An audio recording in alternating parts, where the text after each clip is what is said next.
趣味の一つであるスーパーに来ました。するとなんとハゼちゃんが売ってました。メインを感じたので家に持ち帰って飼育したいと思います。はい、帰ってきました。今回はスーパーに売っていたこのハゼクチちゃんを飼育していきたい。死んじゃってますね。これこの子もうダメだ。うわ、お前もかい。買ってきた子がこうやって亡くなってしまうことはよくあるんだけど、ちょっとさすがに悲しいですね。うおー、生きてたら親友、死んだら食材。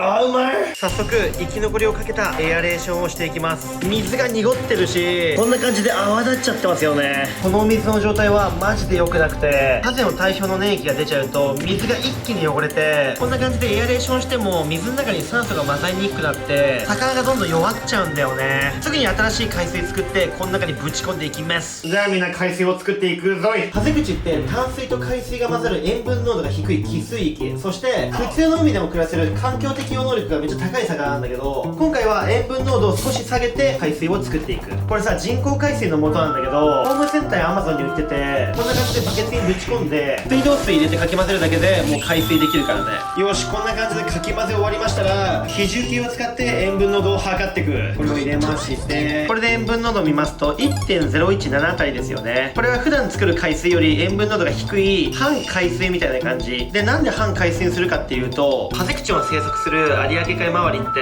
川がたくさんあって海の海水の比重が少し低いんだよね。なので普段作る海水の比重よりは少し低めを作る。基本はその生き物が取れた海の比重に塩分濃度を合わせるのが一番いいね。じゃあ早速みんな新しい海水を入れてハゼちゃんたちをパーティーピーポーにしていく。点滴法でこんな感じで流量を絞って入れてきます。おい、お前何先にパーティーピーポーしてんだよ。うわ待って、やばい、みんなハゼ1匹死んじゃった。またこれヤバすぎるでしょ。みんな最後に残ってるこの子もだいぶ弱ってて顔に覇気が感じません。でみんな、今回の動画では挑戦したいことがあって、まだ全然できるかわからないけど、このハゼクチ2年生かしてみたい。ハゼクチって基本1年で死んでしまう生き物で年魚って言われてるんですが、たまに2年生きたりして超大型化する子がいるんです。現にハゼクチって最大60センチになった個体がいて、そういう個体って2年以上生きてると思うんだよね。それめちゃくちゃロマンありませんか。2年以上生きる個体って単に成長が遅かったり環境によると思うんですけど、ちゃんと人の手で完璧な環境を再現してあげれば絶対長生きすると思うんですよね。だから今回何かの縁で俺の元に来てくれたこの子にはでっ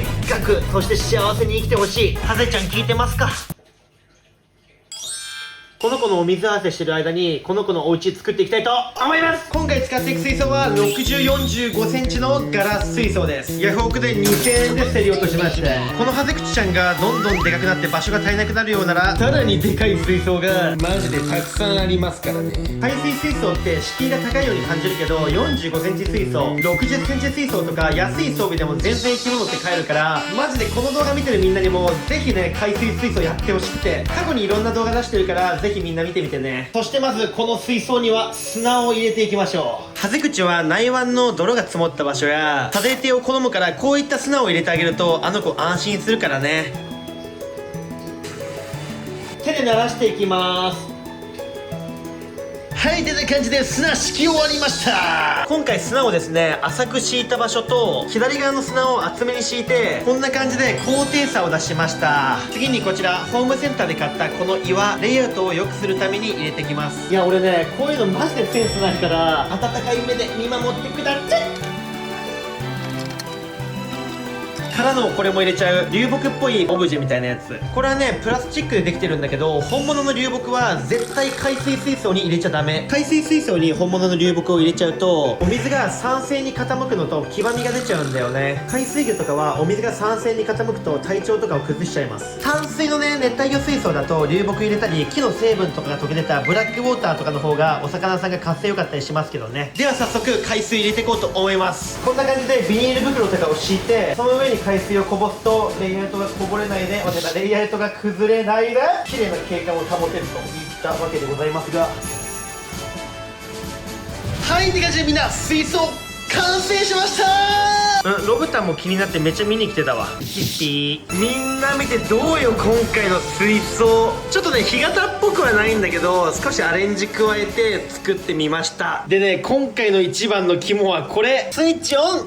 みんな見て滝っぽいの作ってみました。こういうのあると一気になんかおしゃれになるよね。それでこの石をどけるとじゃじゃーん、こんな感じでホースから水が出てるんだけど、この石組みの下にちっちゃなねポンプを置いてまして、そっからお水を汲み上げてるって感じです。それでろ過器や外部式フィルターを使ってます。このポンプからお水を汲み上げて、そのお水が下に行ってこの上のホースからここに流れてくるといった形でこっちもつけるぜ。うえー。ではみんな早速このハゼちゃん入れていく前にお水合わせしていきます。こんな感じで点滴法でお水合わせしていく。徐々に水質を合わせていきますと。いや僕ね実はこのハゼクチちゃんずっと飼ってみたかったのよね。ハゼって生態がめちゃくちゃ面白くて飼育しても本当に楽しいんだけど、日本国内だけでもハゼって400種類ぐらいいますからね。半陸上生活をするハゼ、体長80センチ近くにもなる大きなハゼ、1センチほどの小さなハゼなど生活スタイルや外見も様々なんだけど、ただしハゼの仲間は体の作りは大体共通してて、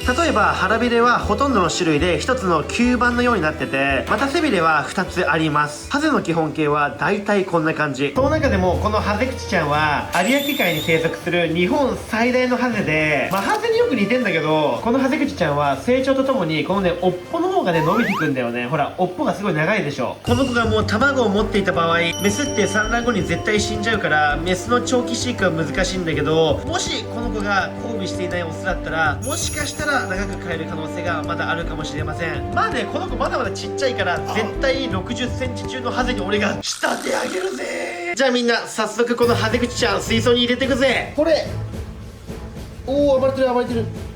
おいいったいったいったいったいったいった。おお暴れてる暴れてる暴れてる暴れてる暴れてる暴れてる。ハゼクチ水槽に入れましたー。シャトルランした後みたいに呼吸が早い。魚って目立った外傷があるとそこから細菌が侵入してどんどん弱って死んじゃうんだけど、この子はね見た感じ大きな外傷ないから多分長期飼育はいけると思う。じゃあねこのまま1日この子を安静にしていきます。はいって感じで皆さんあれから24時間が経過いてしまいして、てかハゼちゃんどこにもいないんだけど、この中も入ってないし、どこだマジで。なんかこの子埋まってます、砂の中に。可愛すぎんだけど、まあ天ぷらが一番うまいんだけどね。それでみんな俺あの後さ秘密兵器買ってそれを今からこの水槽に入れていこうと思うんだけど、ちょっとねみんなにそれ見てほしい。じゃあみんな見て、めっちゃ可愛くない？これなんだか分かりますかね。あのさマングローブにいるやつ、マングローブ植物のオヒルギちゃんです。マングローブ植物はだいたいオヒルギ、メヒルギ、ヤエヤマヒルギの3種類なんだけど、それで3つマングローブなんちって。よっしゃ、じゃあみんな入れてくよ。もう一本もこの辺りに入れてきます。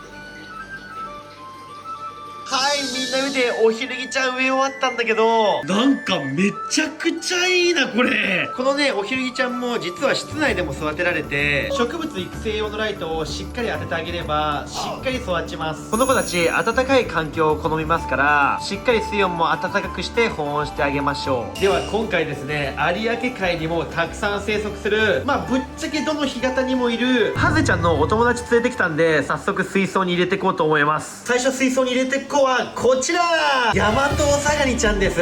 このヤマトオサガニちゃんは柔らかい泥の干潟に集団で生活してて、潮が引いた時に水たまりができるような場所に巣穴を掘って生活してる。それでこの子たちガードが本当に硬いから、昼とかに観察しようとするとすぐ自分の巣穴に戻っちゃうんだよね。けど反対に夜はね薄のろで動きが鈍いからたくさん捕まえられる。これもね近所の干潟で取ってきました。よっしゃ、みんな早速ヤマトオサガニちゃん入れてくぜ。もしかしたらちっちゃいサイズハゼちゃんに食われちゃうかもしれないけど、さっきハゼ口ちゃんとの打ち合わせで絶対に食うなって強く言っといたんで多分大丈夫なはず。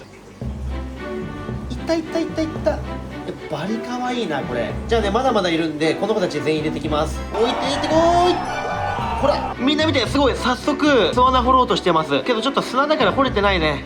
けどこの子とか足をうまく使って潜ってってるよ。ありゃー、なんかすごい光景だなこれ。この子たちは雑食性で泥の中の有機物とか磯目とか小型の餌を食べて生活してるんだけど、飼育下だとザリガニの餌とかこういうね沈下性のフードも食うみたいなので後であげてみたいと思います。飼育する際には陸地も作った方がいいと言われてるんだけど、完全水の中でも全然飼育できるので、様子を見て後々ね陸地もも作っていきたいね。あとはこの子縦縞イソギンチャクちゃんだね。このイソギンチャクはペットボトルのゴミについてたから拾ってきました。生き物観察もできるしゴミ拾いもできる一石二鳥だぜ。この子は海沿いとか河口に行けば一年中見ることができて、マジでたくさんどこにでもいるイソギンチャク。結構何でも食うし、イソギンチャクって捕食の瞬間がマジで面白いから丈夫だし、みんなもねいつか飼ってみてください。おお、すごい。フジツボから満脚が出てきてて、水中の有機物とかをこし取って食べてる。ほらほらほらほら。フジツボってさ、入り口硬そうなのにさ、結構こんな感じで柔らかく動くんだね。面白い、見てて。それでは早速皆さん、このハゼクチに餌をあげていこうと思います。このハゼクチちゃんは産卵前に餌を爆食いして1ヶ月で10センチ以上体がでかくなる。日に日に体でかくなるからね。このハゼクチちゃんは餌にありつけなかったのか、今の時期もう3月後半でこの体のサイズはだいぶ小さい。こっから餌あげたら日に日にでかくなってまだまだ長く生きてくれるのか、それとも1年で死んでしまう神の定めたシステムに抗えないであと1ヶ月ぐらいで亡くなってしまうのか。釣り具屋さんで売ってましたエビちゃんをあげていきたいと思う。ハゼクチはこういったちっちゃなエビが大好きで、まあ基本性格荒いから口に入るものだったら何でも食うんだけどね。じゃあみんなまばたき厳禁ですよ。どうだ？全然反応してないんだけどエビ、それはさすがにやりすぎやろお前。カメラ長回しにしといて餌食わないか観察していきます。じゃあみんな、ハゼが餌食うの待ってる間にこの水槽にいる子たちにも餌あげていこうと思います。最近ですね、撮影外でこのねカサゴちゃんスーパーに生きたまま売ってたから買ってきたんだけど、めちゃくちゃ可愛くて、最初の方は本当岩に隠れて全然出てこなかったんだけど、最近はねちょこっとずつ出てくるようになってきた。早速ねエビちゃん入れてきます。ほらほらほらほら、来るよ来るよ来るよ来るよ。うわ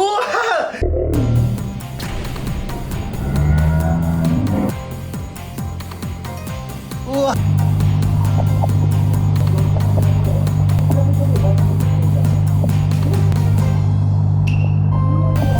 カサゴはねすごい丈夫な魚で、あとね飼いやすいし本当におすすめ。あとね普通にめっちゃ懐くんだよね。うわー、ついでに今日はメンテナンス日だからお水も変えちゃいます。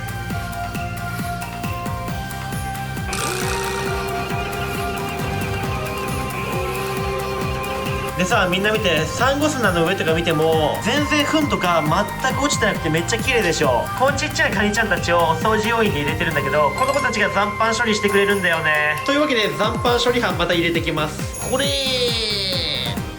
はい、この子たちがまたお水をきれいにしてくれることでしょう。はい、フロリンにねイカあげます。これ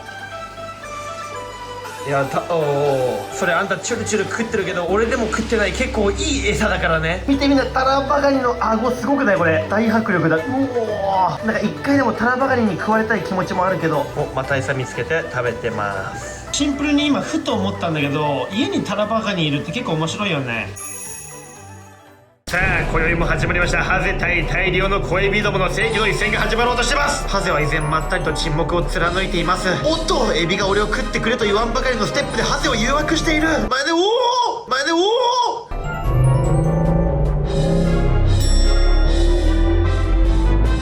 これは食えない。おっと、ふてくされて自陣に戻って詰まっている。身動きが取れない。また行く食えない。悔しくて壁に八つ当たり。試合終了。ハゼの大敗です。はい、みんなあれから3日経ったんだけど、ハゼちゃんカメラ外でしっかりエビ食べてくれました。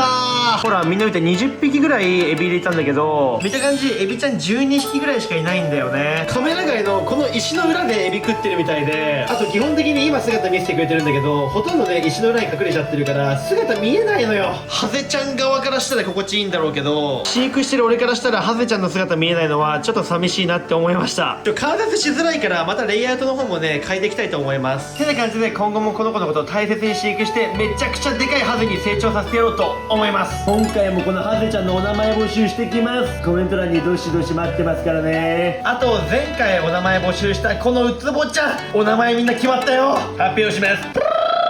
叩きに決まりました。ウツボの叩き大好きだから叩きってコメントあったんで叩きにしました。いやマジでね、みんな考えてくれてる名前独創的で面白くてさ、毎回笑わせてもらってます。本当にね、ありがとう。ってな感じでここまで動画見てくださってみんな本当にありがとう。この動画いいなと思ったら高評価チャンネル登録お待ちしてますって感じで、また次の動画で会いましょう。わっちゃ